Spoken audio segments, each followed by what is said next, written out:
வணக்கம். நான் தங்கராஜ், சிபிஎம் கட்சியினுடைய கேஜிஎஃப் தாலுகா செக்ரட்டரி, நகரமன்ற உறுப்பினராக இருக்கேன். இன்றைக்கி சொல்ல வேண்டிய ஒரு முக்கியமான விஷயம் என்னன்னாக்கா, பிஎம்எல் கான்ட்ராக்ட் தொழிலாளிகளுடைய பிரச்சனை. இப்போ இந்த ஊரில் வேலை வாய்ப்புன்றது ரொம்ப முக்கியம்.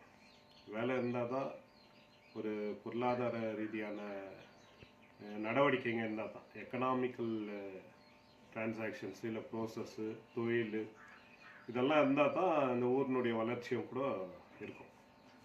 இப்போது பிஜிஎம்எல் இருந்த காலகட்டத்தில் தான் பிஜிஎம்எல்னால தான் இந்த நகரமே உருவாச்சு. அப்படின்னா தொழிலாளிங்க 32,000 தொழிலாளிங்க இருந்தது வரலாறு. அதுக்கப்புறம் கூட இந்த தொழிலாளிங்க இருந்தாங்க. இன்றைக்கி இந்த நகரம் கூட செழிப்பாச்சு. இவ்வளோ பெரிய நகரம் உருவானது இந்த தொழிலாளிகளுடைய உழைப்பில் தான். அதை நம்பி வேறு தொழில்களும் இன்றைக்கி மிகப்பெரிய மார்க்கெட்டு, பக்கத்தில் இருக்கக்கூடிய விவசாயிங்க, அவங்க உற்பத்தி செய்யக்கூடிய பொருட்கள், பால், இது எல்லாம் கூட வியாபாரம். இல்லை மார்க்கெட்டில் துணி மற்ற பொருட்கள் எல்லாம் கூட வாங்கிறதுக்கான தொழிலாளிகளுடைய ஒரு பெரிய கூட்டம் இருக்கக்கூடிய ஒரு நிலைமையில தான் இன்றைக்கி தொழிற்சாலைகளுடைய முக்கியத்துவம், தொழிலாளிகளுடைய முக்கியத்துவம். இன்றைக்கி பிஜிஎம்எல் மூடிய பிறகு பிஎம்எல் மிகப்பெரிய தொழிற்சாலை.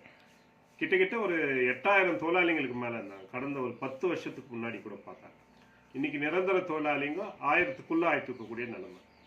பிஎம்எல் தொழிற்சாலையில் இன்றைக்கி ஒரு 1000 டிசிஎல் தொழிலாளிங்க, ஒரு 1000க்கு மேலே நான் பர்மனெண்ட் எம்ப்ளாயிஸ், அப்படின்னா எக்ஸ்ட்ரைனீஸு கான்ட்ராக்ட் தொழிலாளிங்களாக இருக்கக்கூடியவங்க 1000 பேர் இருக்கிறாங்க.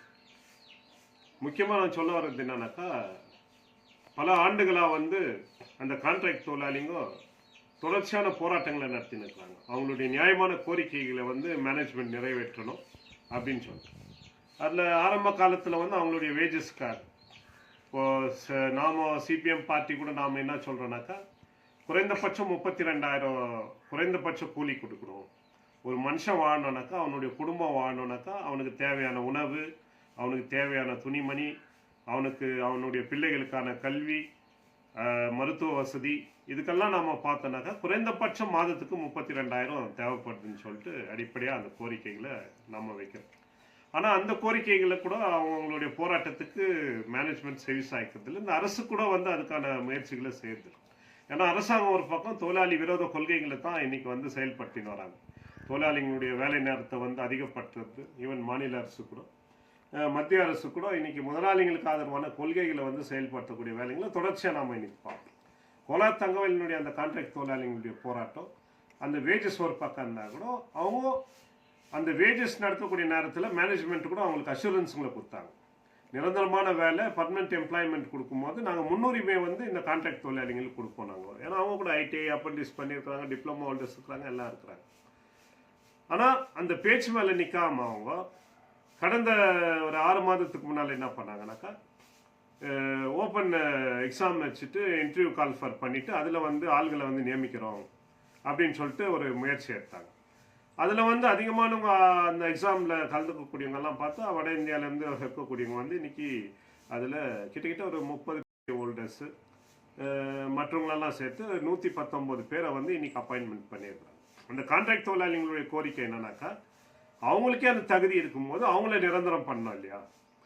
அதே தானே பேச்சுவார்த்தைங்க, வேஜ் ரிவிஷன் பேச்சுவார்த்தைங்களெல்லாம் கூட மேனேஜ்மெண்ட் கொடுத்துருக்கக்கூடிய அஷூரன்ஸ் என்னன்னாக்கா, அது மாதிரியான ஒரு சூழ்நிலை உங்களையே நாங்கள் பர்மனெண்ட் பண்ணுறோம்னு சொல்லுவோம்.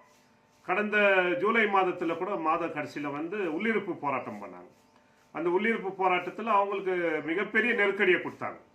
போலீஸை வச்சு உணவு கொடுக்காம அவங்க அந்த போராட்டத்தை நடத்த விடாமல் பண்ணாங்க. ஆனால் அந்த நேரத்தில் கேஜிஎஃப் தொகுதியினுடைய எம்எல்ஏ, பங்கார்பேட் தொகுதியினுடைய எம்எல்ஏ, நம்மளுடைய பாராளுமன்ற உறுப்பினர், இவங்க எல்லாம் அங்கே தலையிட்டீங்கன்னா நாங்கள் அதே மேனேஜ்மெண்ட் கூட டைம் கொடுத்தோம். ஆகஸ்ட் 31க்குள்ளே உங்களை கூப்பிட்டு பேச்சுவார்த்தை நடத்துகிறோம், இதுக்கான ஒரு சுமூகமான தீர்வை காணலாம், நீங்கள் போராட்டத்தை கைவிடணும்னு சொல்லிட்டு நம்மளுடைய பிரதிநிதிங்க கூட அங்கே போய் அதுக்கான முயற்சிகளை பண்ணாங்க.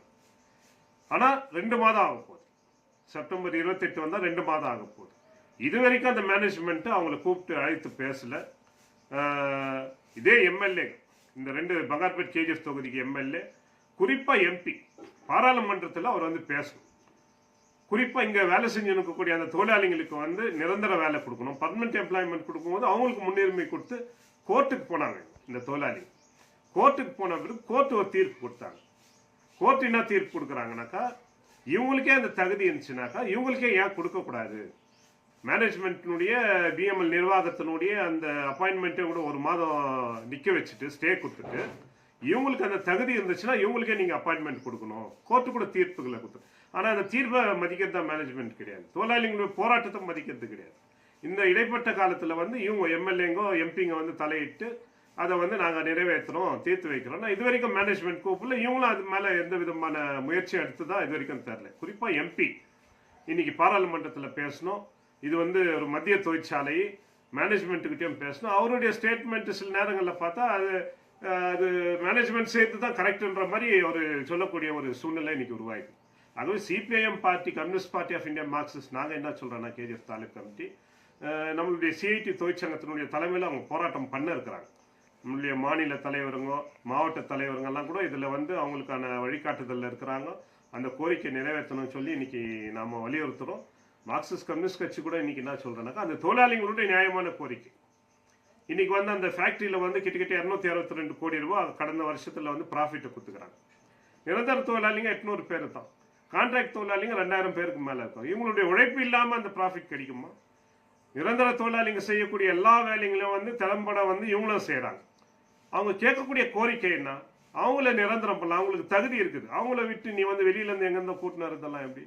கர்நாடக அரசு கூட என்னன்றாங்க, 75% வந்து கர்நாடகானுடைய குடிமக்கள் இல்லை கர்நாடிக அரசு கொடுக்கணும்னு சொல்கிறாங்க. அந்த தீர்ப்பு, அந்த சட்டம், அந்த முடிவுங்கள்லாம் இங்கே இல்லையா?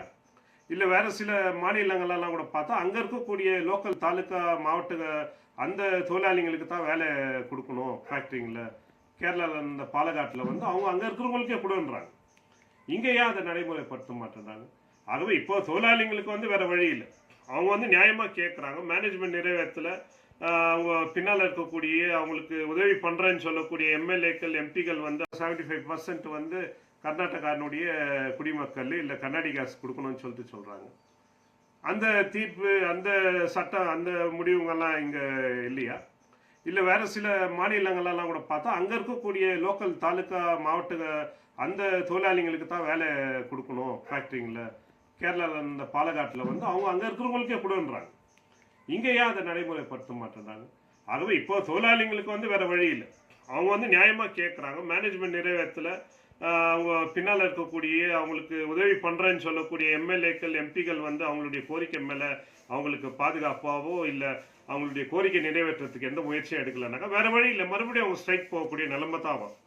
அப்போ இந்த ஊரினுடைய மக்கள் எல்லாமே, நாமெல்லாம் கூட அந்த தொழிலாளிகளுடைய பிரச்சனைகளில் வந்து அவங்களுடைய பிரச்சனைகளாக நம்ம வந்து பார்க்காம இது ஊருடைய பிரச்சனையாக நம்ம எடுத்து அதுக்கு வந்து ஆதரவு கொடுக்கணும்.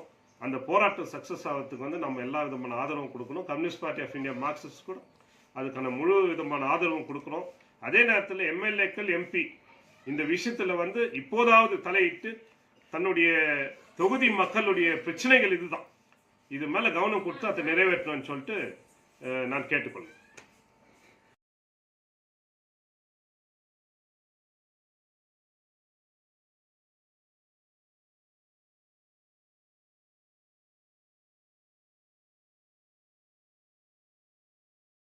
For all NCERT, CBSE textbooks, guides, PUC, ITI, BE textbooks, guides and classmate notes, and for all the types of stationery available only at Satya Bookstore, opposite to Karur Vaishya ATM, Aladamara Bemmal Nagar, KGF. For more details, contact 8073962145.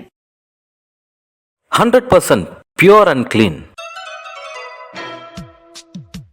No compromise. Best quality. Family restaurant.